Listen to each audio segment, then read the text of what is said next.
بسم اللہ الرحمن الرحیم۔ السلام علیکم ناظرین، یاسر ولید سپورٹس مینیا کے ساتھ ایک بار پھر آپ تمام دیکھنے والوں کی خدمت میں حاضر ہے۔ سب سے پہلے آپ تمام لوگوں کی چاہت، محبت، خلوص کا بہت شکریہ جو آپ کنیکٹ ہیں، چینل کو سبسکرائب کر رہے ہیں، کمنٹ کر رہے ہیں اور اپنی رائے کا اظہار کر رہے ہیں۔ ناظرین، پاکستان کرکٹ بورڈ کے پہلے صدر جسٹس اے آر کارنیلیس نے جب پاکستان کی نوزائیدہ کرکٹ ٹیم کی قیادت میاں سعید سے واپس لے کر عبدالحفیظ کاردار کو تھمائی تو اس فیصلے کے کئی دورس اثرات مرتب ہوئے جنہیں آنے والے اشروں میں اس کرکٹ کلچر کی سمت طے کرنا تھی۔ دیگر کھیلوں کے برعکس کرکٹ میں کپتان فیلڈ پر اپنے 11 کھلاڑیوں کا حتمی انچارج ہوتا ہے اور اپنی سربراہی میں وہ نہ صرف اپنی ٹیم بلکہ پوری قوم کے کرکٹ کلچر کی سمت متعین کرتا ہے۔ کاردار اگرچہ میاں سعید جیسے خام ٹیلنٹ نہیں تھے، مگر انہیں لاہور کی گلیوں میں پلے بڑے میاں سعید پر ثقافتی برتری ضرور حاصل تھی کہ وہ آکسفورڈ کے پڑھے ہوئے تھے اور برطانیہ میں بھی کرکٹ کھیل چکے تھے۔ کاردار کی قیادت میں پاکستان وہ ٹیسٹ ٹیم بنی جس نے پاکستان کے دورے پر آئی انگلینڈ کی ٹیم کو شکست دے کر پہلے ٹیسٹ سٹیٹس حاصل کیا اور پھر اپنے دوسرے ہی ٹیسٹ میں انڈیا کے خلاف لکھنؤ میں ایک تاریخی فتح حاصل کر لی۔ کاردار ایک آمرانہ مزاج، نظم و ضبط کے پابند اور ٹریننگ میں زیرو ٹالرنس پالیسی پر کاربند تھے۔ ان کی سربراہی میں پاکستان کی جو پہلی فصل تیار ہوئی اس نے انٹرنیشنل اسٹیٹس ملنے کی پہلی ہی دہائی میں جنوبی افریقہ کے سوا تمام ٹیسٹ ممالک کے خلاف کم از کم ایک میچ اپنے نام ضرور کیا تھا۔ جنوبی افریقی ٹیم تب صرف سفید فام اقوام کے خلاف کھیلا کرتی تھی۔ پاکستان جیسے ڈائیورس کلچر میں ایسی ٹیم کی قیادت کرنا آسان نہیں تھا جس کی اکثریت عموماً اچھی تعلیم اور عمدہ بیک گراؤنڈ کی حامل نہیں ہوا کرتی۔ جو خام ٹیلنٹ اپنی ناپختگی کی پرجوش دلیل لے کر اس ڈریسنگ روم میں داخل ہوتا ہے اسے تراشنا بہرحال کپتان اور کوچ کی ذمہ داری ہوا کرتی ہے۔ کاردار کی ریٹائرمنٹ کے بعد جب پاکستان کی ناکامیوں کا سلسلہ بڑھنے لگا تو بورڈ نے ایک اور کاردار بنانے کا فیصلہ کیا اور ایچسن کے تعلیم یافتہ جاوید برکی کو کپتان بنایا گیا۔ گو برکی کپتان مؤثر نہ رہے مگر کچھ مدت بعد بورڈ نے ایک اور کاردار متعارف کروایا جس نے بالآخر پاکستان کو 1992 کا ورلڈ کپ جتوایا۔ عمران خان۔ جی ہاں ناظرین، عمران خان کی قیادت میں پاکستان کرکٹ دنیا بھر کی مضبوط ترین ٹیموں کے ہم پلہ آئی۔ اگرچہ یہ دور بھی آف فیلڈ تنازعات،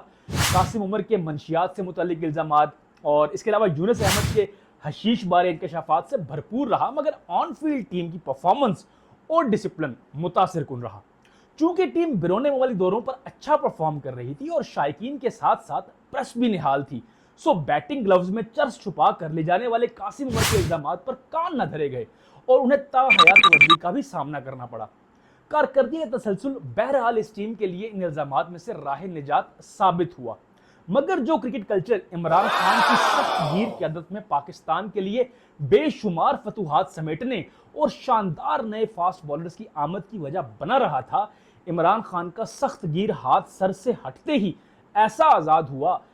آزاد ہوا کہ اپنی دیوانگی میں وارفتہ ہو کر ایک پوری دہائی منشیات، افیئرز اور فکسنگ کے پے در پے الزامات میں گنوا بیٹھا۔ ورلڈ کپ 2003 میں پاکستان کی امیدوں کا جو حشر ہوا اس نے پاکستان کرکٹ کو ایک بار پھر روح کی کھوج میں جانے پر مجبور کر دیا اور ایک نئے کرکٹ کلچر کا آغاز ناگزیر سمجھتے ہوئے پی سی بی نے انضمام الحق کو کپتان بنا دیا۔ انضمام ایک شاندار کرکٹنگ ذہن تھے مگر وہ اپنے پیشروؤں کی طرح نہ تو انگریزی محاورے میں رواں تھے اور نہ ہی انہیں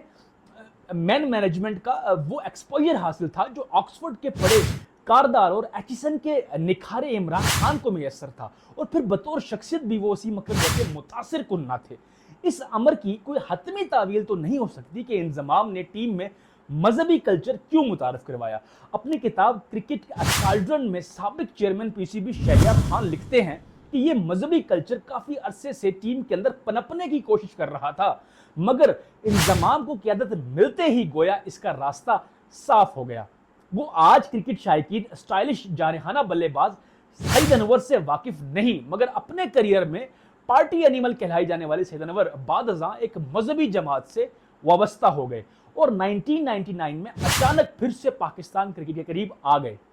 میچ فکسنگ انکوائری کے لیے تشکیل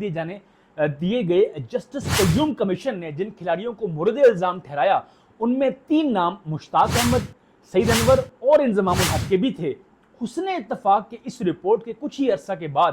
ان تینوں کرکٹرز میں مذہب کی طرف رجحان بڑھتا نظر آیا اور ان کے ظاہری حلیے میں بھی تبدیلی دیکھنے میں آئی۔ بعض مبصرین اس کو ان کھلاڑیوں کی ندامت اور رجوع کی وجہ بھی بتاتے ہیں، تو بعض بدگمان مصری ہیں کہ یہ ساری کارروائی دائیں بازو کی اکثریت رکھنے والے پاکستان میں عوامی ہمدردی حاصل کرنے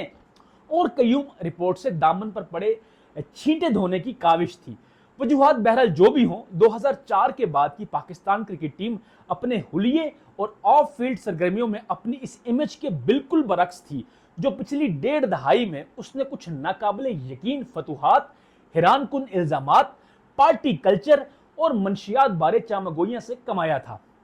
اب اس ٹیم میں شمولیت کے لیے کرکٹنگ ٹریڈیشنل سے زیادہ اہم مذہبی رجحانات ٹھہرے کہ جہاں بقول مصنف اور محقق ندیم فاروق پراچا کے مصباح الحق اور سعید اجمل محض اس لیے نظر انداز کیے گئے کہ وہ نہ صرف مذہبی نبوت کے قائل نہ تھے بلکہ کپتان کے مکتب فکر سے مختلف خیالات کے پیروکار تھے۔ انضمام کی قیادت میں پاکستانی کرکٹ کلچر نے ایک نئی سمت تو لی، مگر کرکٹنگ پیرائی میں یہ سمت ویسی نتیجہ خیز ثابت نہ ہو سکی جیسی کہ عمران خان اور کاردار کی ہوئی۔ اگرچہ اس دور میں پاکستان دو طرفہ کرکٹ میں خوب رہا اور باب وولمر کی کوچنگ کے دوران انڈیا کے خلاف ریکارڈ بھی اس قدر برتر رہا کہ رائٹ ونگ اکثریت پر مبنی پاکستانی شائقین وارفتہ ہوتے رہے، مگر ورلڈ کپ 2007 کی تباہ کن پرفارمنس اور باب وولمر کی ناگہانی موت نے گویا اس مذہبی نبوت کے کلچر کو بھی بدلنے پر مجبور کر ڈالا۔ مگر تب تک یہ کلچر دو عجیب انتہاؤں میں گھر چکا تھا، جہاں ایک انتہا پر پارٹی کلچر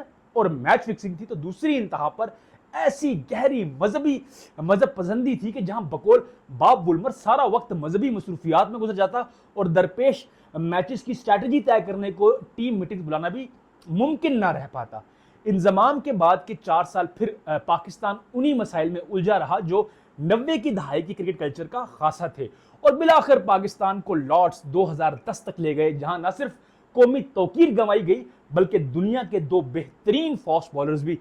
کھو دیے گئے اور پاکستان کو ایک اور کاردار ملا۔ یہ کاردار ویسا کاردار تو نہ تھا اور نہ ہی اس کے سر پر ایچسن یا آکسفورڈ کی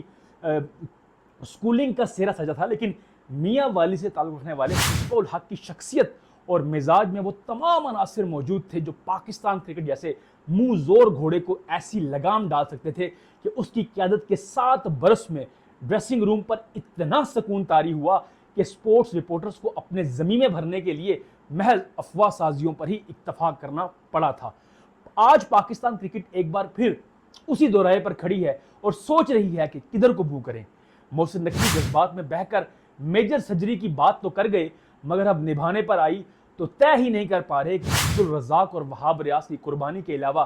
کیا ایسا قدم اٹھائیں جس سے ان کا نام 4 دانگ عالم میں گونجنے لگے۔ لیکن کوئی بھی قدم اٹھانے سے پہلے انہیں معلوم رہنا چاہیے کہ 1.5 دہائی پہلے جب نظریہ ضرورت کے تحت چیئرمین اعجاز بٹ نے مصباح الحق کو کپتان مقرر کیا تھا تو یہ پاپولر فیصلہ نہیں تھا، بلکہ میڈیا کی روح کے بہاؤ کے الٹ سمت جا کر انہوں نے اس معمر بلے باز کو کپتان بنانے کا فیصلہ کیا، جس پر وسیم اکرم کو بھی حیرت ہوئی تھی۔ اگرچہ وہاب ریاض کی برطرفی ایک پاپولر فیصلہ ہے، مگر دراصل یہ بھی اسی قدر مؤثر ہوگا جس قدر محمد عامر اور اماد وسیم کی واپسی کا فیصلہ تھا۔ اگر محسن نقوی پاکستان کرکٹ کے بہتر مستقبل کے لیے واقعی سنجیدہ ہیں تو انہیں پاپولسٹ روش سے ہٹ کر قدم اٹھانا ہوگا اور اس ٹیم کے لیے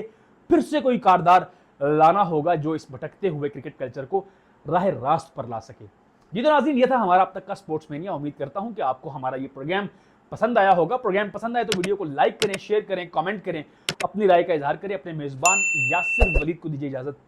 اللہ حافظ۔